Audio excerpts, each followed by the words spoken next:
Pensiyaçılara şad xəbər. Qarşıdan gələn bayramlarla əlaqədar bu ay pensiya, müavinət və təqaüdlər qrafikdən əvvəl ödəniləcək.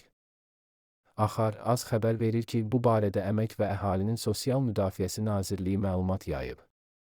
Belə ki, martın 6-da Əmək və Əhalinin Sosial Müdafiəsi Nazirliyinin tabeliyindəki Dövlət Sosial Müdafiə Fondu tərəfindən Bakı, Sumqayıt şəhərləri, Abşeron rayonu üzrə mart ayının pensiyalarının ödənilməsi nəzərdə tutulub. Naxçıvan Muxtar Respublikası Əmək və Əhalinin Sosial Müdafiəsi Nazirliyinin tabeliyində Dövlət Sosial Müdafiə Fondu tərəfindən Muxtar Respublika üzrə bu ayın pensiya ödənişinə isə artıq başlanıb. Xalqımızın əziz bayramları olan Novruz və Ramazan bayramları ərəfəsində ölkəmizin digər bölgələri üzrə pensiyaların və güzəştli şərtlərlə pensiya təyin edilən şəxslərin pensiyalarının ödənişi planlaşdırılır. Eyni zamanda mart ayının müavinət və təqaüdlərinin də qrafikdən əvvəl olmaqla Novruz və Ramazan bayramlarına qədər ödənilməsi nəzərdə tutulub.